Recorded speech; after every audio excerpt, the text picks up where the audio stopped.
Table 47, in the back, by the kitchen doors, the wedding planner said, not even looking up from her clipboard. I watched my sister Rachel laugh with her bridesmaids at the head table, 200 guests filling the stunning lakeside ballroom. Nobody knew I owned this entire estate, or that I'd personally approved every detail of the wedding they thought her fiancé's family had paid for. Tomorrow, the payment receipts would tell a different story. My name is Mia Torres, and I'm 28 years old. The woman in the white Vera Wang gown, surrounded by applause and champagne toasts, is my older sister Rachel. She's 32, beautiful, successful in her marketing career, and according to our family, everything I'll never be. Tonight is her wedding to Brett Hutchinson, heir to a commercial real estate fortune, at the Willowbrook Estate outside Portland, Oregon. What makes this night particularly painful is that I'm sitting alone at a table near the service entrance, listening to kitchen staff argue about whether they have enough champagne for the toast, while Rachel accepts congratulations from 200 guests about her perfect fairy tale wedding. Can you believe this venue? I heard my Aunt Carol gushing to someone at table 12.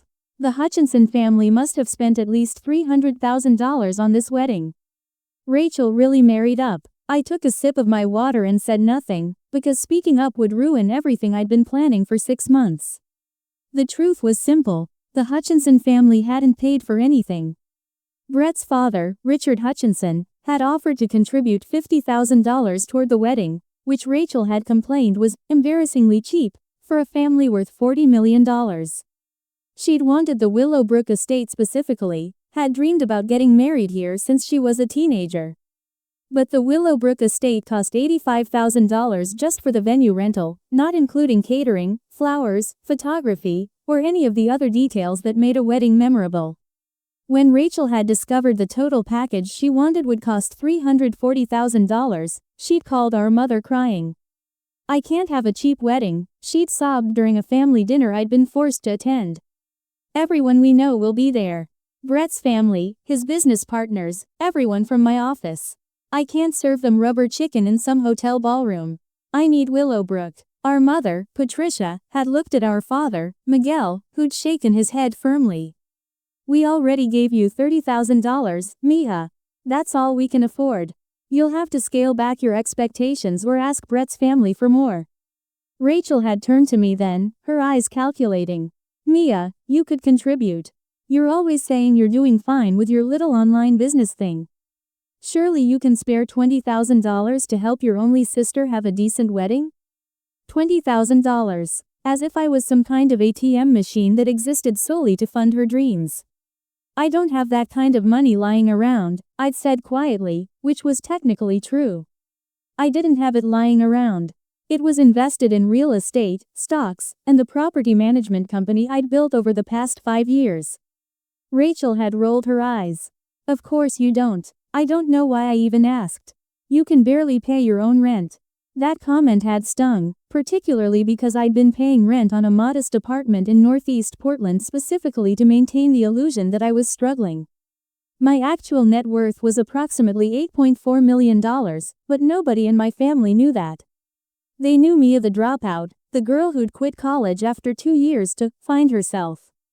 The girl who'd worked random jobs, restaurant server, retail associate, dog walker, before supposedly starting some vague online business that nobody quite understood. The disappointment of the Torres family. What they didn't know was that I'd quit college because I'd discovered something more valuable than a degree: real estate arbitrage in a rapidly gentrifying Portland market. I'd started with a $12,000 inheritance from my grandmother, bought a tiny run-down house in St. John's, renovated it myself with YouTube tutorials and hardware store trips, and sold it for $47,000 profit 8 months later. Then I'd done it again. And again. Within 3 years, I owned 6 rental properties.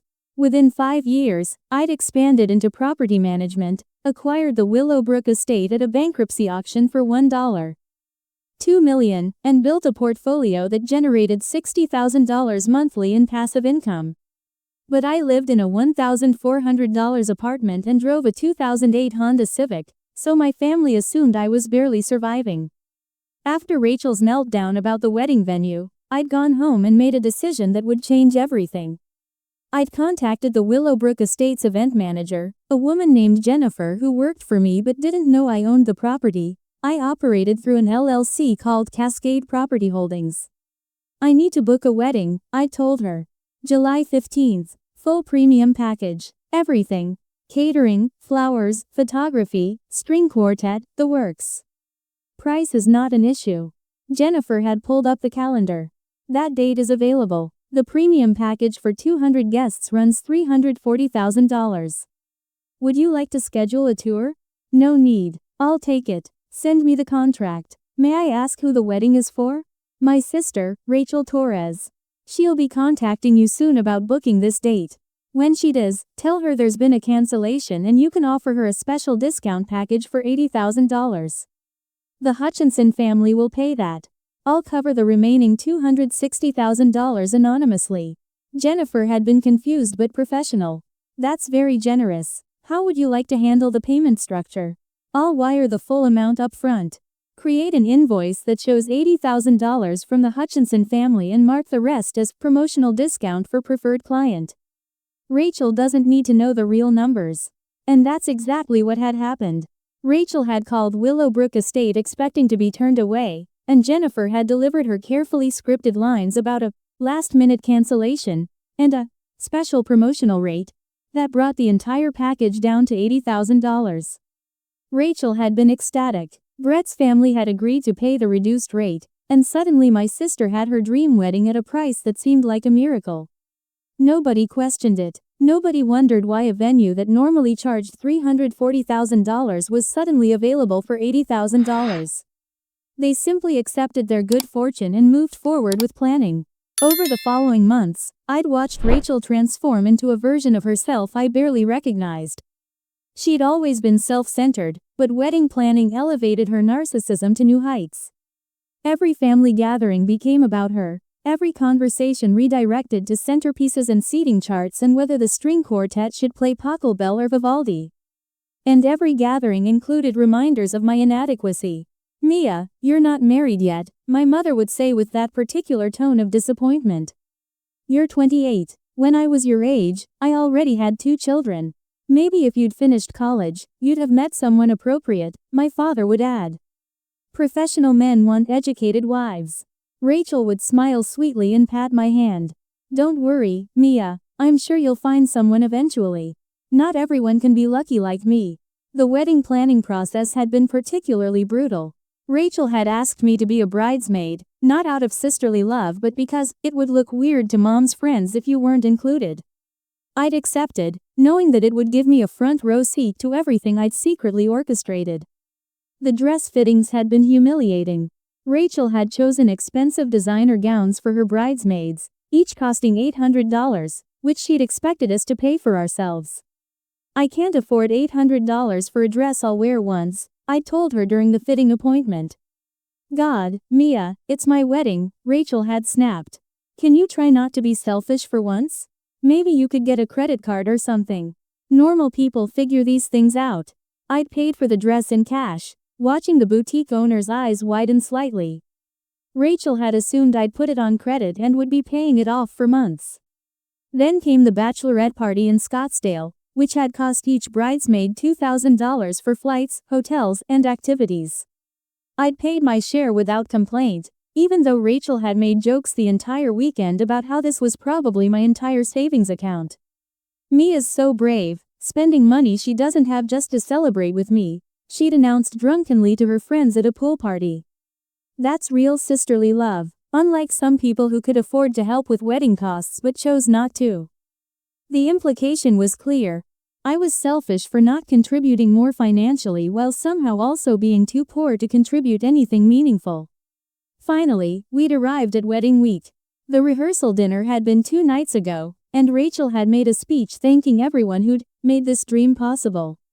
Brett's family has been so incredibly generous, she'd said, raising her glass toward Richard and Diane Hutchinson. They've given us the wedding I've always dreamed about. I'm so grateful to be joining such a wonderful family. She thanked our parents for their contribution. She thanked her bridesmaids for their friendship and support. She thanked the wedding planner, the florist, even the string quartet. She hadn't mentioned me once. I'd sat at my assigned table in the back and wondered if anyone would notice if I simply left. But I'd stayed because I knew something Rachel didn't. Tomorrow was coming. Now, sitting at table 47 listening to kitchen noise while Rachel danced with Brett to their first song as husband and wife, I pulled out my phone and checked my email. The message I'd been waiting for had arrived 15 minutes ago. Subject: Payment receipt and ownership disclosure, Willowbrook Estate. I opened the attachment and reviewed the document Jennifer had prepared per my instructions. It was a detailed receipt showing every expense associated with Rachel's wedding. Venue rental, $85,000. Catering for 200 guests, $120,000. Floral arrangements, $35,000. Photography and videography, $28,000. String quartet and DJ, $18,000. Wedding cake and desserts, $12,000. Additional services and coordination, $42,000. Total, $340,000. Paid by Hutchinson Family Trust, $80,000. Cascade Property Holdings LLC, $260,000. Property owner, Cascade Property Holdings LLC, Managing Member, Mia Elena Torres. At the bottom was a note I'd specifically requested Jennifer include. This receipt is being provided to all parties involved in the event contract, including the wedding party, per Oregon disclosure requirements for events held at properties with ownership changes during the contract period. I'd scheduled the email to send to Rachel, Brett, both sets of parents, and all the wedding party members at exactly midnight. In about 45 minutes, everyone would receive the truth about who'd actually paid for this wedding and who owned the venue where they were currently celebrating. Mia, my mother's voice cut through my thoughts. She was approaching my table with my Aunt Carol, both of them slightly drunk on champagne. Why are you sitting back here? Come join the family tables. This is where I was assigned, I said calmly. Oh, the seating chart, my mother waved her hand dismissively. That was just Rachel trying to fit everyone in. You know how it is. She didn't mean anything by putting you back here. Except she absolutely had meant something by it. She'd put me at the worst table in the venue, with a random collection of distant cousins and Brett's coworkers who hadn't brought plus ones.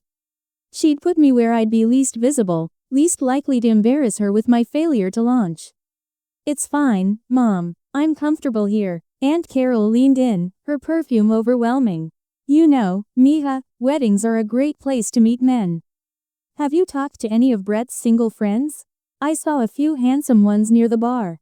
I'm not really looking right now. That's your problem, my aunt said, her voice taking on that familiar lecturing tone. You're too passive. Rachel went after what she wanted.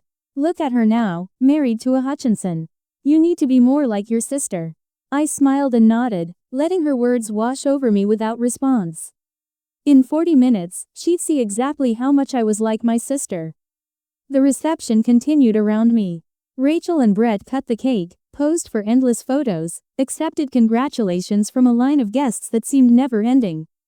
My father gave a speech about how proud he was of Rachel for finding such a wonderful match. Brett's father made jokes about gaining a daughter and losing his son. Nobody mentioned me except to ask why I wasn't sitting with the family. At 11:47 p.m., I excused myself and walked out to the terrace overlooking Willowbrook Lake. The venue was even more beautiful at night, with string lights reflecting off the water and the restored mansion glowing warmly behind me. I'd spent $400,000 renovating this property after buying it at auction, and tonight it looked exactly the way I'd imagined it would. My phone buzzed at exactly midnight. The emails had sent. I waited, counting the seconds until someone checked their phone. It took less than 2 minutes. Through the ballroom windows, I saw my mother pull out her phone, probably to post another photo to Facebook. I watched her face change as she read the email, confusion shifting to shock. She grabbed my father's arm, showing him her screen. His face went through the same transformation. Then I saw Rachel check her phone, probably looking at a notification from someone tagging her in a photo. Her expression changed instantly from radiant happiness to frozen disbelief. She said something to Brett, who pulled out his own phone. Around the ballroom, I could see other guests checking their devices, conversations stopping as people processed what they were reading. The music kept playing, but the energy had shifted dramatically. Rachel's head snapped up, her eyes scanning the room. She was looking for me. I walked back inside through the terrace doors, moving calmly through the crowd toward where my family had congregated near the head table. Mia. Rachel's voice was sharp, cutting through the music. We need to talk. Now. I followed her and Brett into a side room that served as the bridal suite, our parents close behind. The door closed, and suddenly I was surrounded by 4 people whose faces ranged from confused to angry. What is this? Rachel thrust her phone toward me, displaying the email. What kind of sick joke is this? It's not a joke, I said calmly. It's a receipt and disclosure statement for your wedding expenses. You own Willowbrook Estate? My father asked, his voice filled with disbelief. That's impossible. I've owned it for 18 months. I bought it at a bankruptcy auction and renovated it. And you paid for our wedding? Brett spoke for the first time, his voice carefully controlled. The email says your company paid $260,000. That's correct. Your family paid $80,000. I covered the remaining $260,000 anonymously through my property management company. Rachel's face had gone from white to red. Why would you do that? Because you wanted this venue. Because you were devastated when you thought you couldn't afford it. Because despite everything, you're still my sister. This doesn't make sense, my mother said. How do you have that kind of money? You work some online job. You live in that tiny apartment. You drive a car from 2008. I own 16 properties throughout Portland and Vancouver, I said. I run a property management company with $8.4 million in assets. I generate about $60,000 monthly in passive income. I've been building this for 5 years. The silence that followed was deafening. You're a millionaire? My father finally asked. Yes. But you quit college, my mother said weakly. You work random jobs. You couldn't even afford to help with wedding costs when Rachel asked. I could afford it. I chose not to contribute when Rachel demanded $20,000 while calling my career a little online business thing. I chose to pay for the entire wedding anonymously instead. Rachel was shaking. So what? This is some kind of power play. You did this to humiliate me? I did this because you wanted a dream wedding and I could make it happen. The humiliation is what you did to yourself by assuming I was a failure. You lied to us, my father said, his voice harder now. For 5 years, you let us think you were struggling. I never lied. You assumed. Every time I tried to talk about my investments or my business, you changed the subject or made jokes about my computer stuff. It was easier to let you think what you wanted. Brett cleared his throat. I need to understand something. My father wrote a check for $80,000 thinking it covered the full cost. Are you saying the venue lied to us about the pricing? The venue offered you a legitimate promotional rate. I covered the difference as the property owner. Your family paid what they agreed to pay. Nobody lied to you. Except you, Rachel said, her voice breaking. You lied by omission every single day. Like you lied by seating me at table 47 by the kitchen? Like you lied by telling people I couldn't afford to contribute? Like you've spent years telling everyone I'm the family disappointment? I never said that. You didn't have to say it directly. It was in every introduction, every family dinner, every conversation where you found a way to mention how much more successful you were than me. My mother was crying now. Mia, why didn't you just tell us? Would you have believed me? Would you have listened? Or would you have found some way to make it about Rachel's accomplishments and my luck? Nobody answered. I need air, Rachel said suddenly, pushing past me toward the door. Brett followed her, leaving me alone with my parents. This is a lot to process, my father said finally. You have to understand, Mia, this changes everything. It changes nothing, I corrected. I'm the same person I was an hour ago. The only difference is now you know the truth. I walked back into the ballroom, leaving my parents in the bridal suite. Around me, guests were talking in hushed groups, phones out, clearly discussing the email they'd received. The party had lost its celebratory energy, replaced by confusion and gossip. I found Jennifer, the event manager, near the bar. Everything going okay? I asked. She looked relieved to see me. Ms. Torres, I hope the disclosure was appropriate. I followed your instructions exactly. You did perfectly. Thank you for everything tonight. If I may say so, Jennifer added quietly, watching them realize who actually made this night possible was the most satisfying thing I've seen in my career. I smiled and returned to table 47, where my cousins and Brett's coworkers were staring at me with new expressions, curiosity mixed with respect. "So you're actually rich?" one of Brett's coworkers asked bluntly. "I'm comfortable. And you own this place?" "I do." "That's badass," he said, raising his champagne glass to me.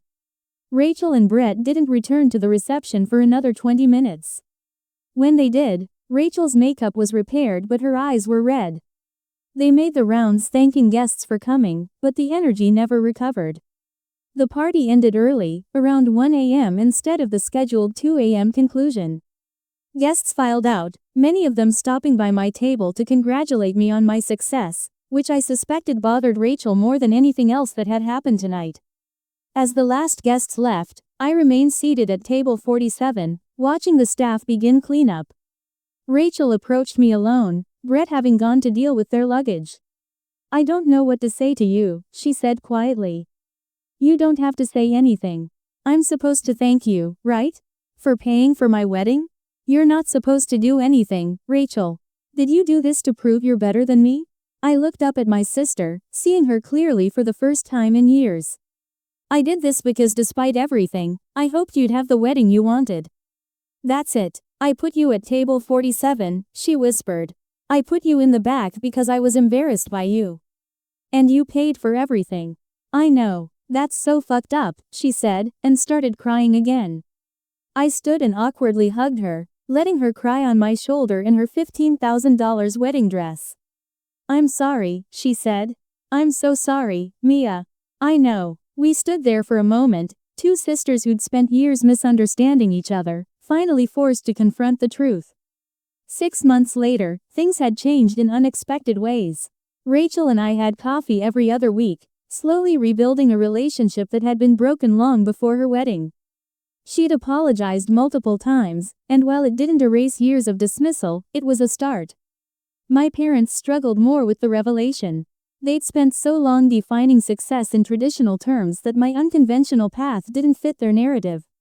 But they were trying, asking about my business, actually listening when I explained what I did. I'd moved out of my modest apartment into a beautiful condo in the Pearl District.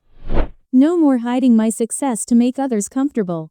The Willowbrook estate became even more successful after Rachel's wedding. The story had spread through Portland's wedding community, the venue owner who secretly funded her sister's dream wedding, and suddenly everyone wanted to book the estate with the heartwarming backstory. I raised my rates and still had a 2-year waiting list. Looking back on that night, sitting at table 47 while everyone celebrated around me, I realized that revenge had never been the goal. I hadn't orchestrated everything to humiliate Rachel or prove my worth to my family. I'd done it because sometimes love means giving people what they need, even when they don't deserve it, even when they'll never fully appreciate it. And sometimes, the sweetest victory isn't making someone suffer. It's letting them see exactly what they overlooked while they were too busy looking down on you.